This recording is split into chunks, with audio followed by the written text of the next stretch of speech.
Hola chicos, en este video vamos a hablar acerca de lo que es la respiración celular. ¿Qué es la respiración celular? La respiración celular son procesos catabólicos por medio del cual se convierte la energía de los enlaces químicos que tienen los nutrientes, se convierten a energía química en forma de ATP. Es decir, que la respiración celular es una ruta metabólica que rompe la glucosa u otros compuestos orgánicos, como por ejemplo las proteínas o los lípidos, para producir ATP, que ya sabemos que el ATP es la moneda energética. El objetivo de obtener energía es obtener energía a través de la degradación de los nutrientes. La respiración celular puede ser aeróbica o anaeróbica. La aeróbica requiere oxígeno y la anaeróbica no lo necesita. Pero, ¿cómo respiran las células? ¿Por dónde respiran? La respiración celular se lleva a cabo en las células procarióticas, aquellas sencillas que no tienen núcleo, y en las células eucarióticas. La mayoría de las células procarióticas lo hacen de forma anaeróbica, es decir, sin necesidad de oxígeno. Y la mayoría de las células eucarióticas lo hace de forma aeróbica, porque necesita oxígeno. Pero vamos a ver en otro video que algunas células nuestras, por ejemplo, pueden realizar la respiración anaeróbica también. La respiración celular en las células eucariotas la realizan tanto la célula animal como la célula vegetal. Vamos a hablar en este video específicamente de la respiración aeróbica. La respiración se lleva en su mayor parte en el organelo llamado mitocondria, que se encuentra en las células eucarióticas. Y las mitocondrias están formadas de una membrana interior, una membrana exterior, las crestas mitocondriales y el espacio adentro que se llama matriz. Así está formada la mitocondria. Esta respiración celular se lleva a cabo, lo vamos a estudiar en 4 etapas: la glucólisis, la formación de acetilcoenzima A, el ciclo del ácido cítrico y también llamado ciclo de Krebs, y el transporte de electrones. ¿Dónde ocurre cada fase? Decíamos, la glucólisis se lleva a cabo en el citoplasma de la célula. El ciclo de Krebs o ciclo del ácido cítrico se lleva a cabo en la matriz mitocondrial. Y el transporte de electrones se lleva a cabo en la membrana interna o cresta de la mitocondria. Aquí tenemos la ecuación química de la respiración celular. Si son observadores, pueden ver que es lo contrario de la ecuación química de la fotosíntesis. Acá tenemos una molécula de glucosa más oxígeno. Nos produce dióxido de carbono, agua y energía en forma de ATP. ¿Qué significaba el ATP? Lo hemos visto ya en otros videos. Significa adenosín trifosfato. Vamos a comenzar con la glucólisis. Decíamos que esta etapa se lleva a cabo en el citoplasma de la célula. Glucólisis. Lisis, ese sufijo significa rompimiento, división. Quiere decir que la molécula de glucosa se rompe o se divide en 2 moléculas. La glucosa tiene 6 carbonos. En la glucólisis se divide en 2 de 3 carbonos cada uno. 2 moléculas de 3 carbonos cada uno. Pero esto no ocurre así nomás por un rayo. Hay una serie de procesos de reacciones químicas que se llevan a cabo para que se dé este rompimiento. Y es lo que vamos a ver ahorita. La glucólisis comienza con una fase llamada fase de inversión de energía, es decir, se invierte energía. Acá tenemos la glucosa, un esqueleto de la glucosa. Estas chibolitas nos representan a cada carbono y la glucosa tiene 6 carbonos. A través de 3 reacciones químicas y con ayuda de 2 ATP, esta glucosa se forma lo que es la fructosa 1,6-difosfato. Si se fijan acá, entran 2 moléculas de ATP y salen 2 moléculas de ADP. Quiere decir que entraron 2 moléculas de adenosín trifosfato, pero salieron 2 moléculas de adenosín difosfato. Cada ATP liberó un grupo fosfato. Y aquí lo tenemos. Aquí está el de un ATP y aquí está el otro fosfato de otro ATP. Luego, automáticamente, esta molécula se divide en 2 de 3 carbonos que se llaman gliceraldehído fosfato. Acá está. Esta es la primera fase de la glucólisis, llamada fase de inversión de energía, porque se invirtieron 2 ATP. Vamos ahora a la siguiente fase, la fase de captura de energía. Aquí tenemos los gliceraldehídos fosfato. Este gliceraldehído fosfato, a través de 5 reacciones químicas, forma lo que es el piruvato o ácido pirúvico. Pero para eso llegó un NAD y se redujo porque capturó hidrógeno. Y llegaron 2 ADP y capturaron un fosfato cada una, se fosforilaron. Entran 2 ADP, salen 2 ATP. Pero esto ocurre con las 2 moléculas. En cada una entra un NAD y sale un NADH. En cada una entran 2 ADP y salen 2 ATP para formar los piruvatos. Ahora veamos en cuestión de ganancia de energía. Aquí termina la glucólisis con la formación de los 2 piruvatos. ¿Cuántos ATP es la ganancia que se ha tenido? ¿Cuántos NADH es la ganancia que se ha tenido?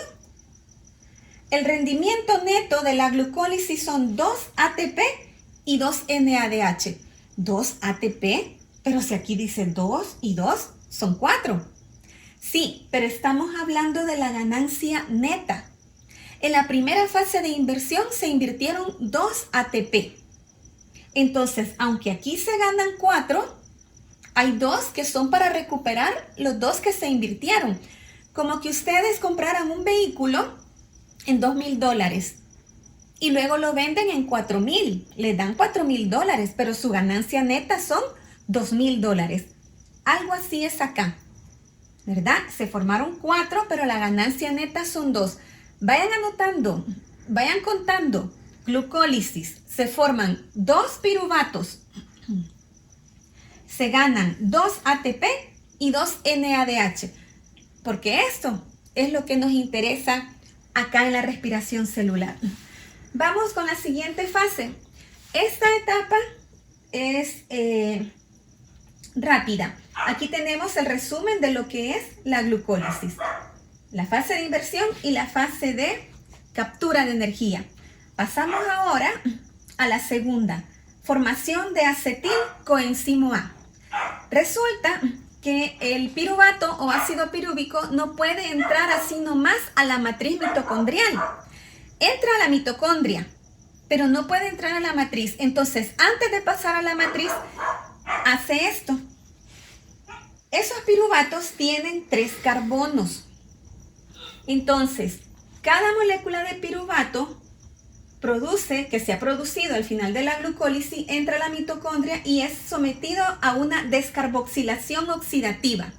¿Qué quiere decir eso? Se descarboxila, libera un carbono en forma de CO2. Ya aquí ya hay la liberación de una molécula de dióxido de carbono, CO2.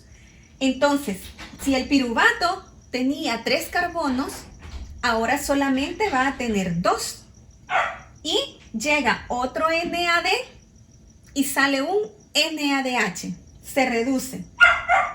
Luego llega una enzima, que es la coenzima A, que es la que le va a ayudar a poder entrar a la matriz mitocondrial. Esta coenzima A se le une y forman lo que se llama acetilcoenzima A, que tiene nada más 2 carbonos. Pero en este proceso rápido, fíjense, ya se liberó una molécula de dióxido de carbono y se ha formado un NADH.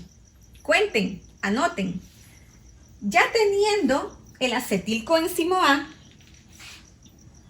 podemos pasar a la tercera fase. El ciclo del ácido cítrico, llamado también ciclo del ácido tricarboxílico o ciclo de Krebs. ¡Tatán! Asusta, ¿sí? Este es el famoso ciclo de Krebs. Lleva a cabo 8 reacciones químicas. Y esto está ocurriendo en las mitocondrias de cada una de nuestras células. Veámoslo de otra manera. Ciclo de Krebs. Este es el apellido, ¿verdad?, del bioquímico alemán Hans Alfred Krebs, que fue el que logró deducir la mayoría de estas reacciones químicas y en su honor le pusieron así. Comencemos. Acá tenemos el acetilcoenzima A, este que está acá, que es el que se acaba de formar. Este entra a la matriz y se une, ojo, ¿con quién se une? Con una molécula de oxalacetato que ya se encuentra en la matriz mitocondrial. Este oxalacetato tiene 4 carbonos. El acetilcoenzima A tiene 2. Se unen y forman el ácido cítrico, que tiene 6 carbonos. 1, 2, 3, 4, 5, 6. Este ácido cítrico, por acción de otras enzimas, se convierte en ácido isocítrico. ¿Parecido? Sí, porque es un proceso de isomerización. En esos procesos lo único que cambia es la forma de la molécula. Los mismos átomos, pero ordenados de otra manera.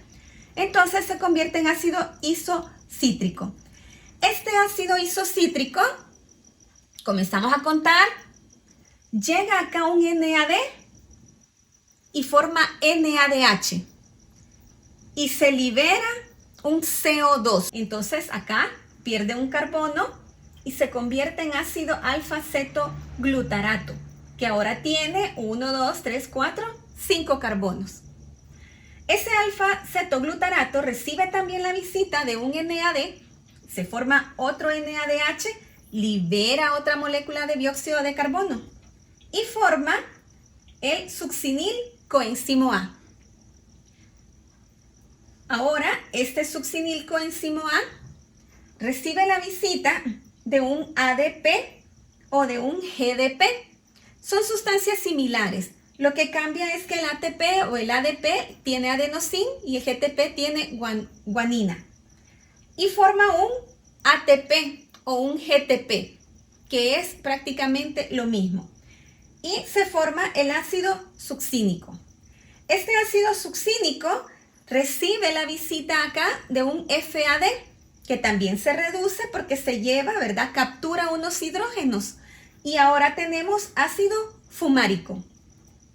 Este ácido fumárico llega a una molécula de agua y lo convierte en ácido malato. Este malato llega a un NAD, captura otro hidrógeno y se vuelve a formar el oxalacetato. Este es necesario porque si no se forma el oxalacetato, no se puede dar nuevamente el ciclo de Krebs. Ahora bien, ¿cuántas moléculas de ATP se formaron en esta vuelta del ciclo de Krebs? 1. ¿Cuántos NADH? 1, 2, 3. ¿Cuántos FADH? 1. Dióxido de carbono, ¿cuántas se liberaron? 2. Pero esto es para un acetilcoenzimo A. Y recuerden que tenemos 2, porque eran 2 piruvatos. Cada piruvato se convirtió en acetilcoenzimo A. Este acetilcoenzimo A da un ciclo de Krebs.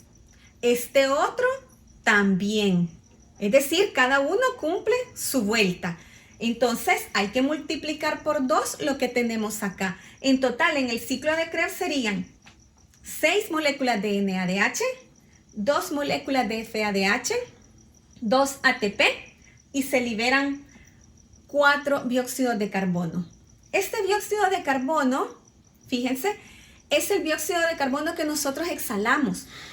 Es el producto de desecho de la respiración celular, que pasa a la sangre y nosotros liberamos. Viene de acá. Vamos ahora a la siguiente etapa, el transporte de electrones.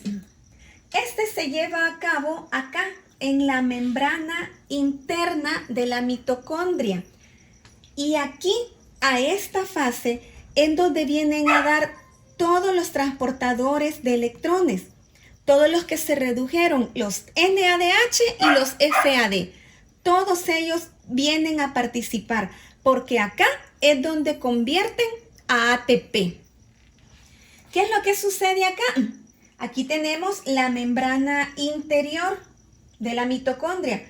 Aquí tenemos acá, este espacio sería la matriz mitocondrial y acá sería el espacio intermembrana.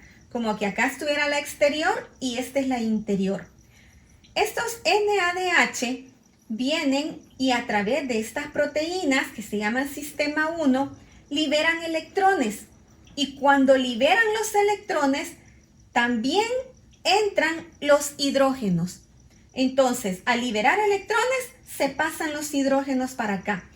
Estos electrones han sido impulsados y continúan acá su carrera. Por eso es una cadena transportadora de electrones. Estos electrones siguen impulsados. Aquí les ayuda otra coenzima llamada coenzima Q o también llamada ubiquinona. Estos electrones continúan a la siguiente proteína, que es el sistema 2. Aquí también son impulsados, pero en este sistema 2 entra el FADH. No entran en el mismo. En uno entran los NADH y en el otro los FADH. No es que entren, sino que impulsan los electrones y los hidrógenos. Ellos son los que pasan. Estos electrones continúan impulsados y al llegar a un sistema 3 salen. Estos electrones se regresan a la matriz. Y aquí es donde se lleva a cabo la intervención del oxígeno. Estamos hablando de respiración y nosotros respiramos oxígeno y hasta el momento no lo habíamos visto, pero es muy importante porque acá el oxígeno es el último receptor de los electrones. El oxígeno recibe los electrones, se carga negativamente y entonces se une con los hidrógenos que andan en la matriz mitocondrial y forman agua. Esa es la importancia del oxígeno que nosotros respiramos. Es el último aceptor de electrones y forman agua. Ahora bien, ¿qué sucede con este montón de hidrógenos que están acá? Ellos buscan nuevamente salir por este otro sistema acá que se llama ATP sintasa. Este sistema ayuda a la formación de ATP. Los hidrógenos salen y al salir impulsan la fosforilación de ADP. Cuando sale un par de hidrógenos, el ADP se fosforiza y forma ATP. Y pasan los hidrógenos. Ahora bien, para calcular cuántos ATP se forman, debemos de tomar en cuenta lo siguiente. Por un NADH se llegan a formar 3 ATPs. Por un NADH se forman 3 ATP. Por un FADH se forman 2 ATP. Ahora revisen sus apuntes y contemos. En la glucólisis, ¿cuántos ATP teníamos? 2. ¿Cuántos NADH? 2. Luego, en el proceso de la formación del acetilcoenzimo A, ¿cuántos NADH? ¿Se acuerdan? Correcto, 2. Ya llevamos 4. Y en el ciclo de Krebs, ¿cuántos NADH se formaban? En las 2 vueltas, 6. Muy bien. 6 más 4, 10. Entonces tenemos 10 NADH formados y todos vienen acá a la cadena transportadora de electrones. Si cada NADH forma 3 ATP, ¿cuántos ATP se forman en total por los NADH? Muy bien, 30. Ahora, FAD. ¿Cuántos FAD se forman? En glucólisis, 0. Formación de acetilcoenzimo A, 0. En el ciclo de Krebs, 2. Y cada uno forma 2 ATP. Quiere decir que los FADH contribuyen a la formación de 4 ATP. Más 30, 34 ATP. Pero también habíamos formado ATP en la glucólisis, 2. Y en el ciclo de Krebs, otros 2. 34 más 4, 38. Eso es la ATP que se forma en total por una molécula de glucosa. A esta etapa también se le llama fosforilación oxidativa porque se fosforila el ADP y es oxidativa porque acá estos transportadores de electrones los liberan, ¿verdad? Entonces es un proceso de oxidación. Y así pues se lleva a cabo las 4 fases de la respiración celular. Acá teníamos la producción, ¿verdad?, de tantos ATP en cada fase. Y así nos da el total de 38. Ahora bien, nosotros no solo comemos glucosa, también nos alimentamos de proteínas y de grasas. Y la respiración celular se puede llevar a cabo a través de ellas también. Pero es más común, ¿verdad?, estudiar el proceso con la glucosa. Ahora, aquí tenemos la actividad que ustedes van a realizar. Se condensa el acetil-CoA y el oxalacetato. Por la enzima citrato sintasa se forma el citrato. Y el citrato se deshidrata, formando el cisaconitato por la enzima conitasa. Y pasa por la misma enzima conitasa. El cisaconitato con H2O se hidrata. Y al hidratarse me forma el isocitrato. Y una oxidación forma el oxalosuccinato. Pero, ¿cuál fue la enzima de la oxidación?